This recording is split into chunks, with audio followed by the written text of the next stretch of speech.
Major progress with North Korea, the communist country putting its missile testing on hold. There's no question this is unprecedented. You have to have that iron fist in a velvet glove, and guess what?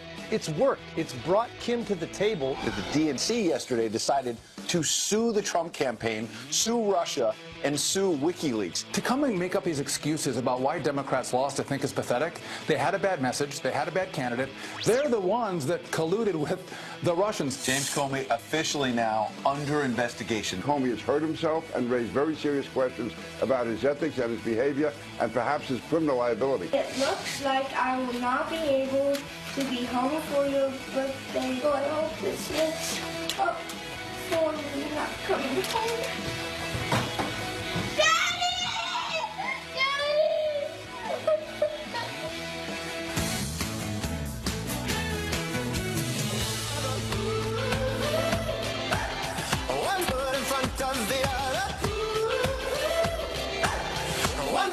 What, the Moon Hill was only a one-hit wonder with Shut Up and Dance, but no, they surprised you with that song right there. I have actually never heard this It's song. a good song, good tune, good band.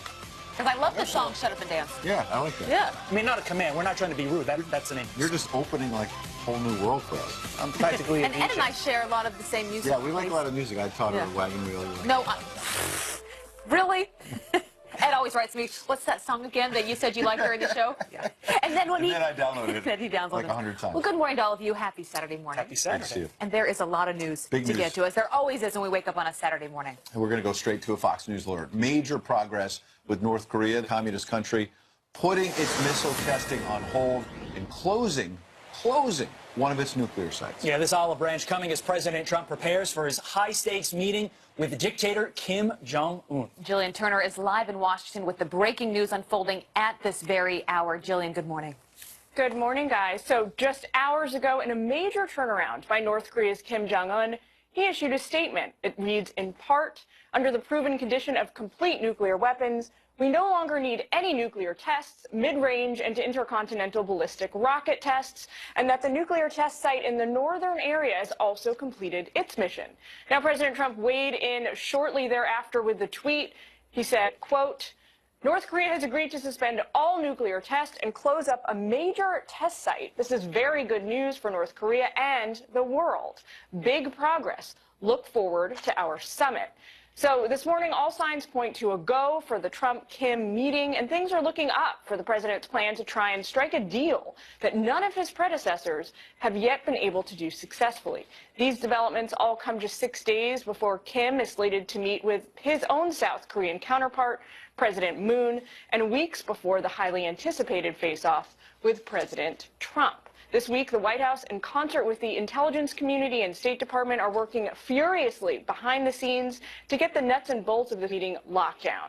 Guys? All right, a lot coming up, Jillian. Look, this initially is very good news, and good news for President Trump, showing that direct engagement and tough talk is actually benefiting him. We don't know ultimately where this will go, but you listen to the experts on this, General Jack Keane as one of them, and he talks about how positive this is moving, and it's moving in the right direction. Here's what he said. This is really moving in a positive direction, and the signs are getting more and more positive. I mean, we could be on the cusp, frankly, of the most significant diplomatic achievement since the Marshall Plan post-World War II. I think this is really about President Trump and his policy. He wanted maximum pressure on the regime. I think because of the way President Trump has conducted himself, and some of it's his rhetoric, but some of it's mostly its policy actions and how he's dealt with Syria twice and making strikes there. He's got this guy's attention in the sense that he's serious about, if you close the door on the United States, President Trump may in fact pull the trigger on you in terms of a military option. He's never felt that kind of pressure before. Jack Keane has been consistent in saying that for a long time. You know who has not been consistent has been the president's critics who, say last summer when the president was really turning up the rhetoric and talking about, you're going to face fire fury from the U.S. and its allies. Yeah, remember that? His critics were going crazy, Nuclear saying he's war, starting a war. This is insane. And instead, what the president did with that tough talk was show Kim Jong-un that he was going to back it up. And now some of those people who called him out are sort of backtracking a little bit, or at the very least supporting the advances with North Korea. CNN's Will Ripley had this to say about North Korea. Take a listen. This is an extraordinarily significant development and, frankly, a huge win for President Trump going into these discussions, this potential summit with North Korean leader Kim Jong-un. Look at the scope of history. Appeasing does not work. Example A, World War II. We saw it then. President Trump is demonstrating force to the world, and the world is recognizing. It takes a lot for CNN to say, you know what, that's a win for the president. What else are you going to say, though? Right. I mean, this is a direct example of when diplomacy can work. You look at what has played out in the Middle East over the past couple decades. We have been at war in the Middle East. No one wanted to go to war with North Korea. This is when diplomacy can work to our best advantage. We'll see how this continues to play out. But Kim Jong-un, he spoke to his party yesterday, and for him it's a win-win as well, because he can say, I have delivered for my dad and my granddad. We have now built up our nuclear program, but at the same time we can open up to the West. They've been sanctioned so hard, as you said, Ed, that the president was criticized for a lot of the way he handled it late last year, but those sanctions have left that country starving. Says that this could be the greatest diplomatic achievement since the Marshall Plan in World War II. You know what that means? Some Trump aides this week told Bloomberg he could win the Nobel Peace Prize, the president. Could you imagine his critics, their heads exploding if that happened? Wow. Wow. So we will see where this goes from here. But also, Mike Pompeo, it's important to point out that he just went over to North Korea to meet with Kim Jong-un. They're still deciding on whether they want him for Secretary of State. Many of the Democrats. Talking about the president's critics and heads exploding, James Comey all of a sudden in hot water, and somebody who's been targeting the president, Todd, with not just substantive attacks, but he's been catty. James Comey, and talking about the president's skin tone and his hands, and it's really blown up in his face. But now there's something much more serious, the idea that he may have broken the law with classified leaks. Yeah, for a lawyer to do what he did, especially a lawyer at the top of his profession, running the FBI is shocking. And in response, Donald Trump has tweeted, James Comey illegally leaked classified documents to the press in order to generate a special counsel. Therefore, the special counsel was established based on an illegal act. Really? Does everybody know what that means? It's very interesting what the president is trying to say there. He's basically going to this point in law, fruit of the poisonous tree. There is literally an entire subject in law called criminal procedure. You study it in law school that basically talks about these very things. And you had a great example in the 6A. If I do an illegal search of a car and I find something that leads to a prosecution, in all instances, many instances, that prosecution is done. Could that be the case here? And here's why it matters, because James Comey, we have been told, the New York Times and others have reported for months, that he wrote these 7 memos, 2 of which apparently at least had classified information, because he wanted to get a record, he wanted to make sure that his story was consistent. But he also wanted to lay the groundwork for a special counsel to be named, Abby. And so now, if that special counsel, Robert Mueller, was named in part with a leak of classified information that broke the law, it's going to raise new questions about the counsel. And probably not a time to be out there talking so openly about your book and about those memos, as I refer to as his personal diary. So that is going on. There are so many lawsuits going on. I cannot wrap my head around them. Another one, the DNC is now suing the Trump campaign. They are suing Russia, and they are suing WikiLeaks over what they say alleged election interference. My initial question when I read that headline yesterday, Todd, was how do you sue a country? Yeah, and that's a question that a lot of legal experts are saying. One person who seems to think it's a great idea is the DNC chair, Tom Perez. It's his suit. Here's what he had to say about it. We want to send a very, very clear signal. If you want to mess with elections here, there are going to be consequences. We are raising the cost of your interference. We know that this administration is Putin's poodle, and so they're not going to do anything. So we will continue to act. If you want to do that, if you're going to punch us, we're going to punch back. And that's what this lawsuit is about. We are protecting our democracy. When you go after the right to vote, when you go after the institution of elections, that is the essence of our democracy. So this wasn't simply an attack on the DNC. This was an attack on our democracy. There's a very legal phrase we use to describe a lawsuit like this, and it's called BS. In fact, that's the actual legal description. And Democrats are even recognizing this. Here's Jackie Speier, a Democrat from California, on this DNC quote-unquote suit. I actually think this lawsuit is ill-conceived, and I'm not very supportive of it. I think we have a very serious criminal activity underway in this country by the Russians and possibly by those within the Trump campaign. And to make this political is actually the wrong thing to be doing. I'm not interested in a political tit for tat. I'm interested in getting to the truth, and if there's criminal conduct that has been engaged in, holding people accountable. So the reaction from so many people, including you and you, was, huh, to this lawsuit. The lawsuit's about two things. One, they want to fundraise. They're trying to rile up their base to fundraise. And two, they're, like you said earlier, they're trying to get discovery on all this stuff. That could backfire because, as Alan Dershowitz, who's going to be here in a few minutes, will explain, discovery goes both ways. Well, the president can then ask the DNC to open up some of the Clinton emails, bury up some of those. Remember that? Yeah, they might not want to open the door to discovery where all of a sudden we'll get to, did the Democrats try to rig the election? I thought Hillary Clinton was rigging it against Bernie Sanders, according to Bernie Sanders. There's all kinds of questions for them. Also, the president all along has said that the Russia collusion narrative was a distraction, an excuse for why they lost the election, Democrats. And here they're giving him more fodder by saying, we want to talk about Russia instead of jobs, health care, and all the other issues. That's going to be their own problem, the Democrats, when they go out to run for re-election. A lot of people do see this as not just catty, but desperate, because you see there are signs that the Mueller probe is beginning to wind down, and so they're wondering, how do we keep this going? This has been our main narrative the whole time that but the when even president's been in Democrats are office. saying, oh, this is not a good idea. Yeah. Right. All right. Well, more on this throughout the show, but we are following some other headlines I want to bring you, starting with the Fox News alert and the manhunt for a cold-blooded killer seen right there. It's intensifying at this hour after he took off right before a jury found him guilty of murder. Verlaine Laguerre walking away during a lunch break at a courthouse in Atlanta. Laguerre had been free on bond. He and another man were convicted of shooting a 19-year-old college football player 50 different times. Also this, the driver who packed dozens of illegals into a tractor trailer so hot, 10 of them died, will spend the rest of his life behind bars. This man, James Bradley Jr., sentenced in Texas for smuggling 39 undocumented immigrants into the U.S. like they were cattle. Authorities say the truck was parked outside of a Walmart in San Antonio without air for hours in 100-degree heat. Could you imagine? Also this, the world preparing to say a final goodbye to the Bush family matriarch, former First Lady Barbara Bush. She will be laid to rest today during a private service in Houston. Several First families expected to attend the invitation, only funeral including the Obamas, the Clintons, and First Lady Melania Trump. Hundreds lining up just to get a glimpse of Barbara Bush's rose-covered casket. Beautiful, you can see it right there. Her husband, former President George H.W. Bush, greeting some of the mourners at the public viewing. And of course, still ahead, we are bringing you live coverage as the world celebrates Barbara Bush's life throughout the entire morning. She was a beautiful woman and will be so remembered. And will be missed. And it's important for us to remember her today. So stay with Fox News all day. Meanwhile, coming up, the war on cops continues. 2 Florida sheriff's deputies ambushed, shot and killed while having their lunch. The sheriff, their boss, who knew them personally, joins us next. I can sit here in front of all of you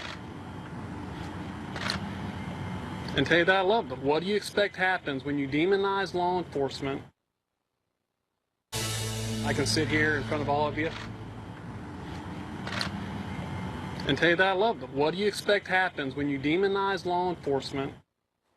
Well, that sheriff in a community in Florida reeling after the ambush attack of 2 of their sheriff's deputies this week. The latest in a deadly trend of officer deaths. Sergeant Noel Ramirez and Deputy Sheriff Taylor Lindsay shot through a restaurant window, apparently, as they were sitting down for lunch. Joining us now is Sheriff Bobby Schultz. You just heard from him, of Gilchrist County in Florida. Good morning, Sheriff, and our condolences to you, the entire community. Good morning. Thank you very much. Now, I understand you may have some new information about how this tragedy played out. Yes, sir. Originally, it was our understanding that the assailant may have shot through the window.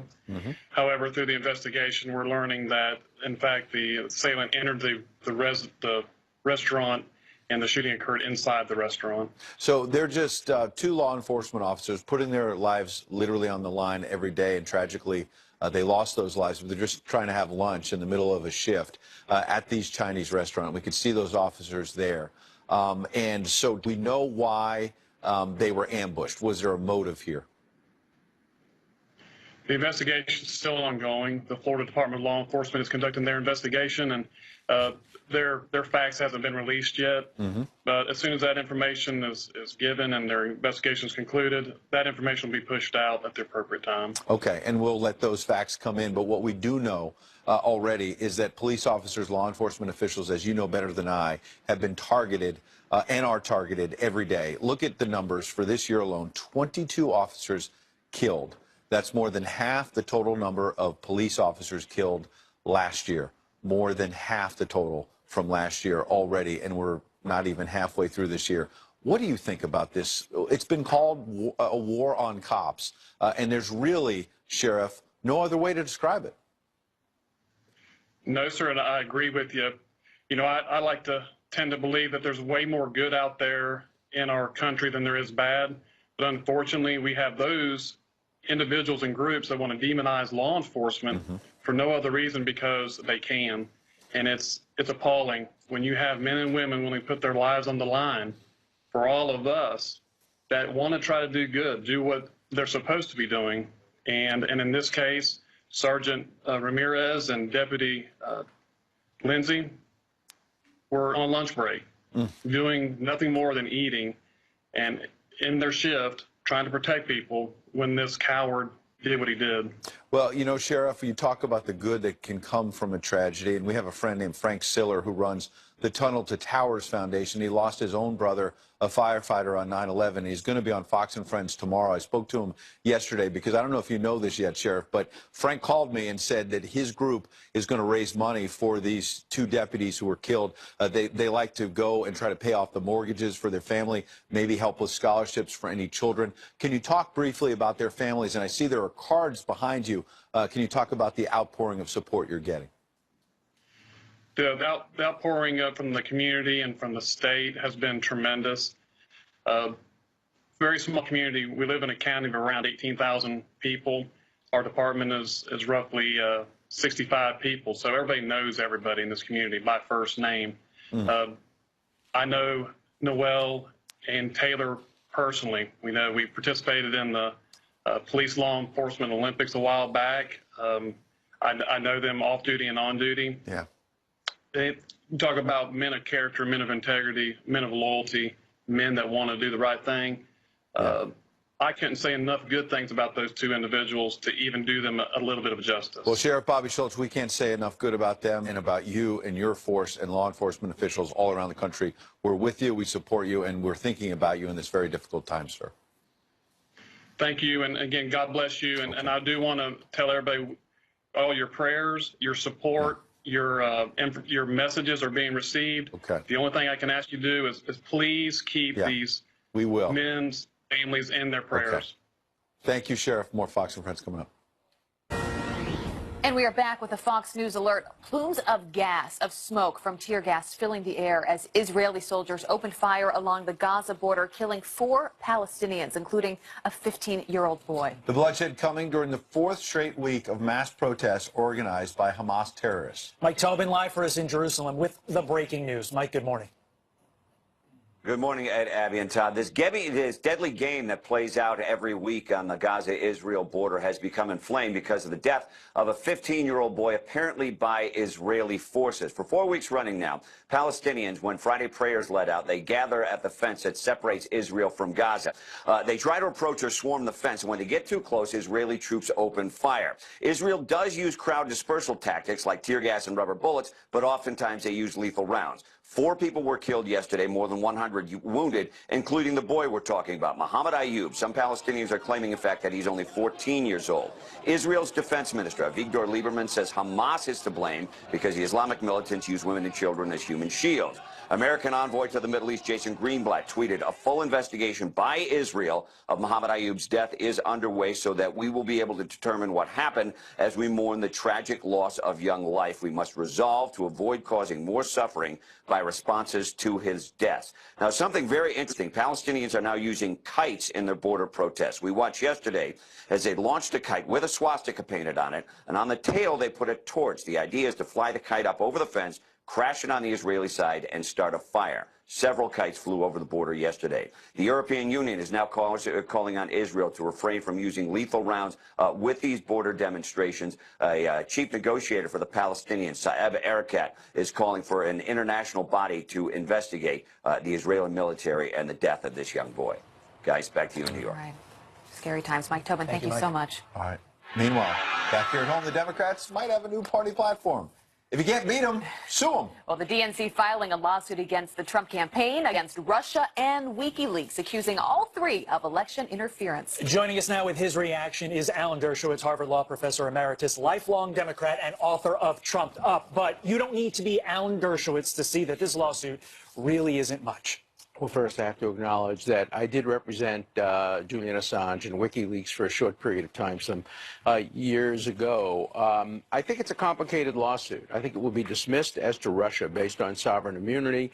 It will probably be dismissed as to the Republican Party based on political question, but it may go forward as to some of the alleged hackers. But remember, there's reciprocal discovery. So the Democrats will have to produce all the information about the dossier and about other attempts, maybe. You know, this really confirms the view I've said from the beginning. There should have been an objective, neutral, bipartisan commission looking into the Russian role in the election without pointing fingers. Now we have partisan lawsuits and partisan attempts to get the president and get Hillary. That's not going to get us the so many lawsuits going around. And speaking of James Comey, because he has been in the news with his book, but the most recent news is the IG looking into his memos for classified info. And the reason this is important, because you remember back in his Senate testimony, June 2017, he said he avoided classified material in those memos so that they could be widely shared. So if they find something more real here, and he was dishonest at hearing, how bad could that be for James Comey? Well, again, it's going to be the same thing. They were trying to put Hillary Clinton in jail because there may have been one or two classified pieces of information. Now they're going to try to go after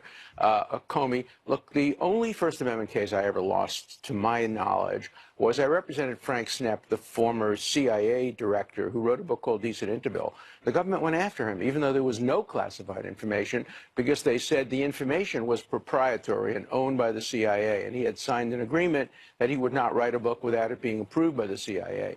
I think that Comey has some vulnerability there, particularly if there is any classified material. And remember, Comey is a leaker. We know that he leaked information and laundered it through a law professor, which is certainly not something any former head of the FBI should do. The job of the FBI is to stop leaks, not to promote them. Well, beyond Comey, it seems like there may be a bigger question, which is this whole rotten fruit principle I've heard you talk about many times before. And I'm not a lawyer, but I'm going to let you handle the key. The key is that the president tweeted overnight that, hang on a second, if Comey broke the law by leaking classified information with these memos, with the stated goal of trying to get a special counsel named to investigate the president, is that now tainted? Well, you know, the fruit of the poison tree is a limited doctrine. It applies basically to illegal search and seizures.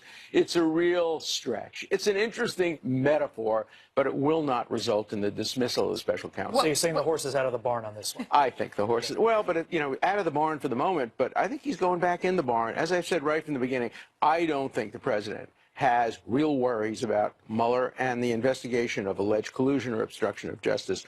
Where he ought to be focusing his attention, I'm not his lawyer, but where he ought to be focusing his attention is New York, Cohen, whether Cohen flips, whether he sings, whether he composes. That's the fear. You know, if you're innocent, you don't worry about a singer. But even if you're innocent, you have to worry about a composer, somebody who creatively elaborates on the story, because the better the story, the better the What about Rudy Giuliani being added to the league? I think it's a great idea. Look, Rudy and I have fought each other for years. He was always a prosecutor. I was a defense attorney. He's a Yankee fan. Yeah. I'm a Red Sox fan. That's just mean. You did that on purpose. I did. Although I love Rudy, I think just he's mean a great to Ed lawyer. and I know, but when I sit in back of him on Red Sox-Yankee games, I always wear this tie. So I wore it today to remind Rudy that we still have some differences between us, though I think he's going to do a great But quickly, you advise the president. There's so much going on with these FBI officials. I only say what I think on television. If you had to give him your own thoughts, you say sit back, let all this play out. Enough is being done. You don't have to do anything. Absolutely. Don't tweet, don't pardon, don't fire, and don't testify, and I think you'll be fine. Mr. Dershowitz, it's always a pleasure. Thank you very much. Good to Great have you, insight. Mayor Giuliani, if you want to come on and defend the Yankees or talk about the legal case, you're invited. By Wear a full pinstripe suit. All right, a Fox News alert now. North Korea is suspending its nuclear weapons testing. So how much of a game changer is this? We will ask House Foreign Affairs Committee member Lee Zeldin next. Plus, it is a present one boy he will never forget. Watch this.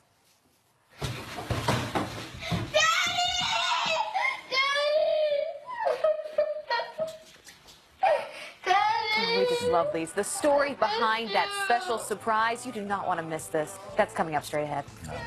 'Cause I'm gonna make this place your home.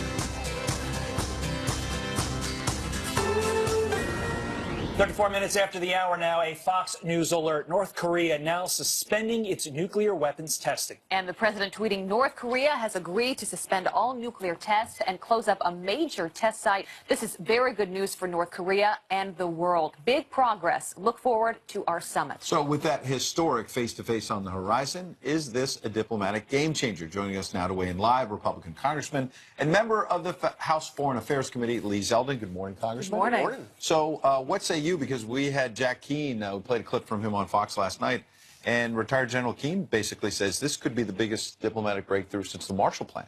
Oh, no doubt. He is able to do potentially what past presidents weren't able to do.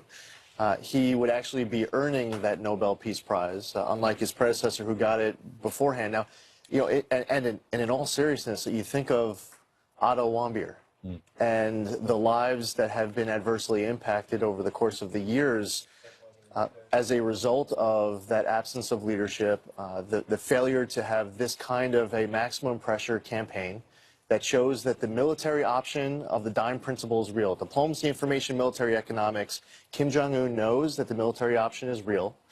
This fantastic news, a lot of great developments, however, we have to be cautious. We have to keep that strategy up of maximum pressure. We have to put Kim Jong-un to the test right away to make sure that this continues to stay real. We shouldn't be waiting until meeting 3.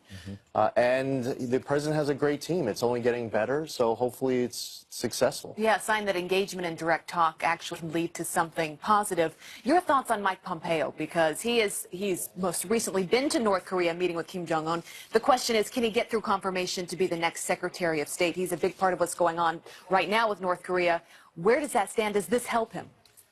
I believe it does, and I also believe that he can be one of the greatest secretaries of state that our nation has ever seen. There's no good reason not to confirm Mike Pompeo. He is extraordinarily talented, first in his class at West Point, at Harvard Law School, and active duty in the military, a great member of Congress, a great CIA director, and he is in a unique position to be able to help get this over the finish line. Is it frustrating that Republicans run the Senate and still he can't get through? At least there are questions about it? It is frustrating, and I would even encourage Rand Paul to be supportive of Mike Pompeo, even if Rand Paul wouldn't pick Mike Pompeo to be his own Secretary of State. Mike Pompeo is not being nominated to be Rand Paul's Secretary of State, it's to be Donald Trump's Secretary of State. It seems to me that you have a quarterback who's taking your team to the championship game, and now you might bench him in the Super Bowl. This is the #1 issue potentially facing the United States, resolving the North Korea problem, and we're going to bench our quarterback? That makes no sense. Oh, no doubt. And I was looking at some of the traffic on Twitter a little bit earlier today. That's a dangerous place to be sometimes. And you know what's frustrating is seeing people. It's okay to, if you want to oppose you don't want to vote for the president last time. Maybe you won't vote for him next time.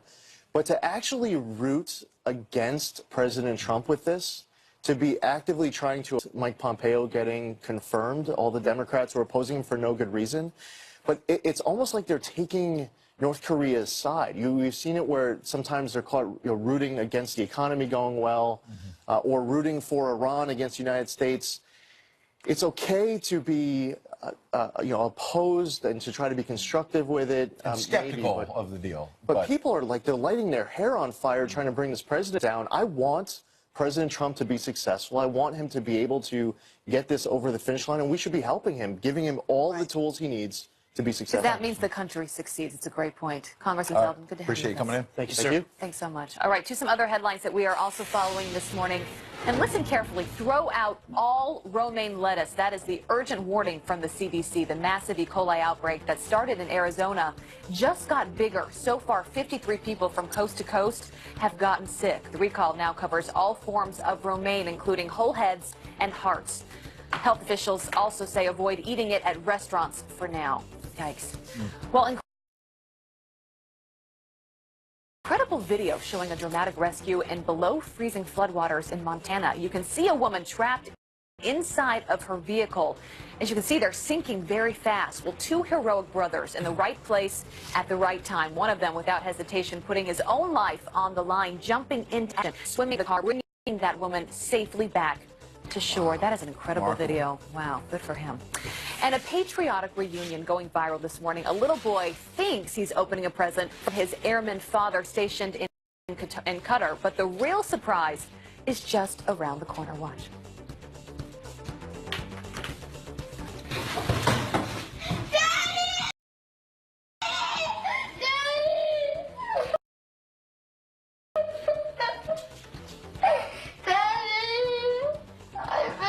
Is that a senior Master Sergeant Mark Coffey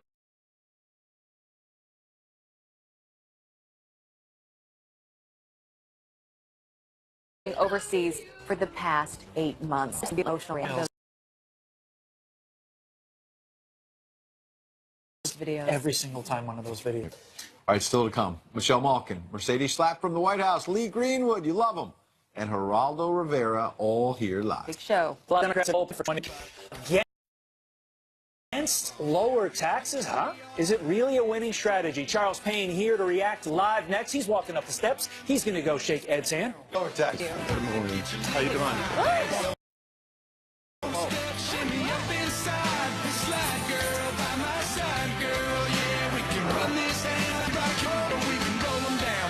Today's weather is brought to you by Progressive, comparing rates to help you save. Now that's Progressive. Well, like most of you, I love how they've become the party of no debt. Right. But who wants that? Charles, who wants that? Who wants to actually give back these tax cuts? The only time it resonates, I think, with some people is if you say, hey, this person's getting more than you. It's unfortunate that we still have, perhaps, for politics of image. Other than that, it's just nonsensical that anybody would say, hey, I want to give back more money, and I want to stem the tide of increased hiring, increased wages, and increased business investment, because that's what's happening right now, and it's only going to get better, I think, for the next few years. Is that really tough for Democrats? You look at the midterms around the corner, or even in 2020, if the economy stays strong, if people feel like they have more money in their wallets, they're able to pay for things to give their kids and their family a better life. What message do Democrats then have to combat that? They will say, you have more. So if you end up getting that from this person and even trying to transfer the wealth back. Listen, we went through 8 years of that so-called wealth transference. We saw our food stamps go through the roof, but we were told it was a good thing. Nancy Pelosi said it has a multiplier effect. So if someone gets a lot of food stamps, they'll spend a lot of money. It's everything that really made America the most amazing nation in the first place, particularly economically. It goes against the grain. Entrepreneurship cratered to an all-time low. We are getting all of that back, and one thing is success begets success. So this momentum that we have is not going to go away on its own. In fact, it's going to only get better. Well, with that in mind, Trump is if the Democrats win the midterms. I believe we have a full screen quote we can put up for you. There it is. If Democrats control either the House or the Senate, Trump's agenda is dead. The only problem with that comment is, well, there's two problems. One, we can't predict the future. And B, even if that does happen, he can still stock the federal courts. And has been doing that very successfully. There's some things he can do. And I'm glad that one of the untold stories largely was the removal of the in office. That was really destroying our country. I mean, I'm talking like farmers who would have dust particles, or ponds being considered, I mean, a little ponds, I mean, overzealous.